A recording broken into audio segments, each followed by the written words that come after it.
Welcome back. We'll keep reminding you, Tuesday is primary election day in New Jersey, and we're talking to all four Republican candidates for governor.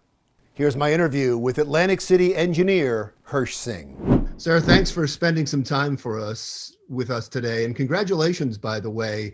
I don't think anybody expected you to be doing this well. I think it's safe to say maybe you did, but I'm not sure that any political observers did. What do you credit your success so far to?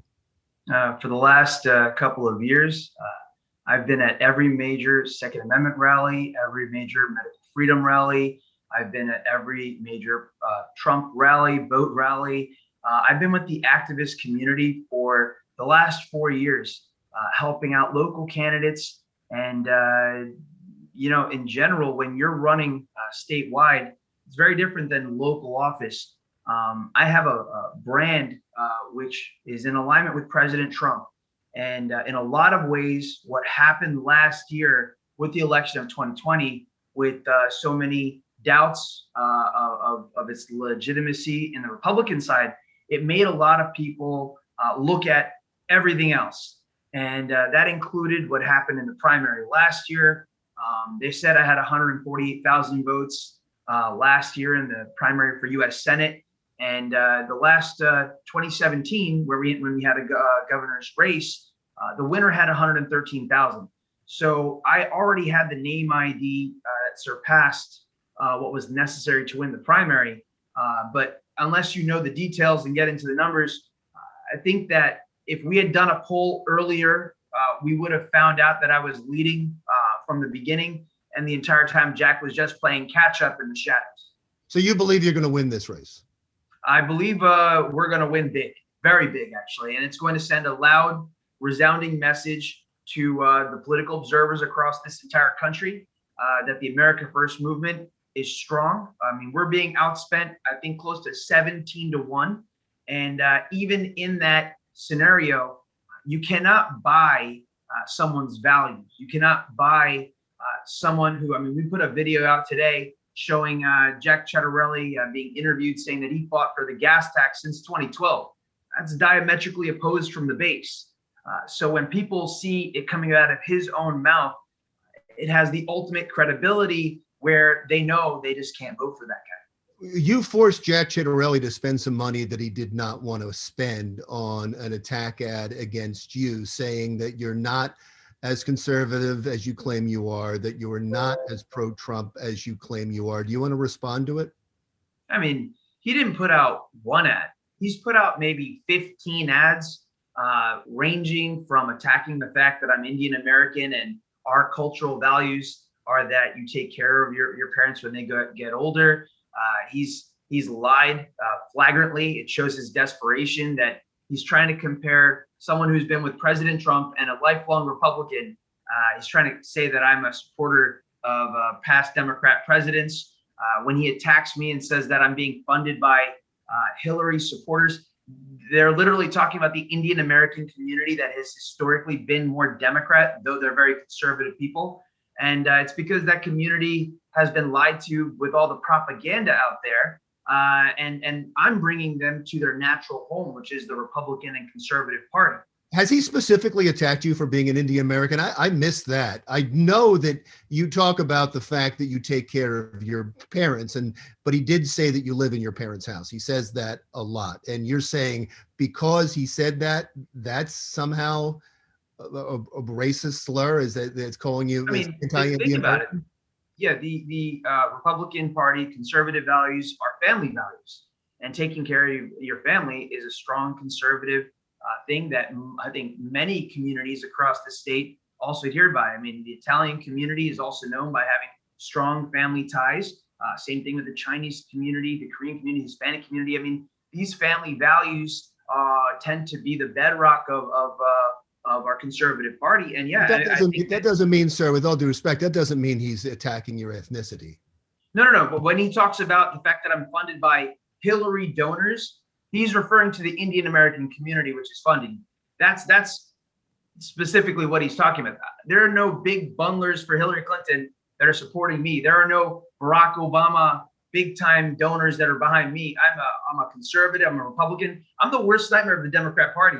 But he's trying to make that lie to confuse people. And low information voters, they are getting susceptible to it. But those people don't even know when the primary is. So it's really, it's actually worked in my favor. He's helped my name ID across the entire state. People see me getting attacked every single day. I went to Wawa yesterday, and the kid behind the counter was like, I've seen you like on TV. I've seen you all over the place. I like your values. And then when he heard my name, he's like, oh, I've seen your signs. I'm going to vote for you. So he made a bad calculation, and that's okay. True conservatives will always beat a rhino Republican. It's interesting to me that you said this is going to resonate across the country, and I do believe it's going to, win or lose. I think it's going to resonate across the country, because I do think it's a wake-up call about that the litmus test in Republican primaries seems to be support for Trump. Would you agree with that? The recent Democrat poll that came out and was conducted the day before the debate stated that 87% of the Republican Party is loyal to President Trump today. It also said 73% want a candidate who is in the exact limelight of President Trump with his policies and agenda, the America First movement. And 71% feel that the election of 2020 was fraudulent. Those numbers are astronomically high. And that is what we're seeing here. In that poll, it showed 38% of Republicans were sitting out and they're undecided on this governor's race. What are they waiting for? They're waiting on President Trump. Hopefully, President Trump will come out and endorse me, as I've been the only consistent Trump supporter from the beginning. But you know what? There are a lot of political reasons why he might be holding off. And if we win without his endorsement, that is even more of a blow to the establishment that has rallied behind Jackcitorelli, because it shows that the people are with the America First movement, and they are a bygone party of outdated politicians. You mentioned the debate, the radio debate at 101.5, and your campaign manager especially has received a lot of criticism for what has been portrayed as a setup attack on Jackcitorelli's wife. The governor has called on you specifically to apologize. Others in the Republican Party have said that you should fire the campaign manager. What's your response? I mean, there's really nothing to discuss about it.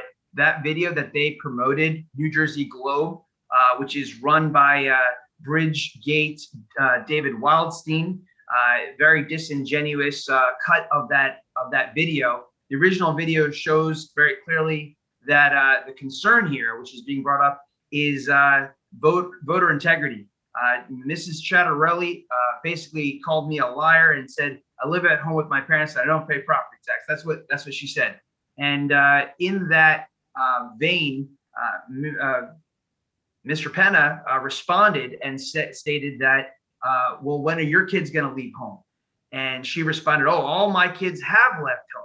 So he said, well, then why are they still registered to vote there? And that is a pretty clear statement. That triggered her because she realized that what she said a second earlier contradicted the official voter record.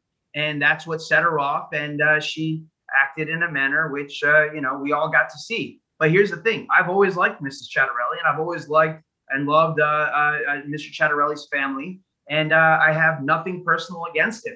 It's just the fact that he made bad political decisions in the past, which make it impossible for him to beat Phil Murphy. That's why I'm here, to make sure we win. You said if you saw the whole videotape, do you have the entire videotape? I mean, it's on Rumble. It's been there. I mean, they selectively edited it and they created a narrative which was different than the truth. And it was, I mean, you have the Bob and Steve show. Both of them have gotten in trouble with the law multiple times. I'm being attacked by felons, and it's okay because that's what the establishment utilizes to do their dirty work. It's just a bunch of lies. Well, while we're going to end this, the election's in just a couple of days. I'll give you the last word, whatever you want to say. To the citizens of New Jersey, if you're looking for an opportunity to get New Jersey to go into a direction which removes this far left-wing taint, we have an opportunity on June 8th. Vote for Hirsh Singh to make New Jersey great again, to make New Jersey affordable again, and to bring back our conservative values to Trenton so that we can take control of the Assembly and State Senate. Thank you very much, Larry. It's always a pleasure to be with you. And looking forward to being on air with you again after we win this primary. Thank you, sir. Good luck to you. Have a great day, sir. Republican candidate for governor, Hirsh Singh. We'll talk to the other two Republican candidates for governor, Phil Rizzo and Brian Levine, in just a few minutes. But up next on Jersey Matters. The controversy continues. Should students be forced to wear masks in schools? We'll have more on that next, coming up on Jersey Matters.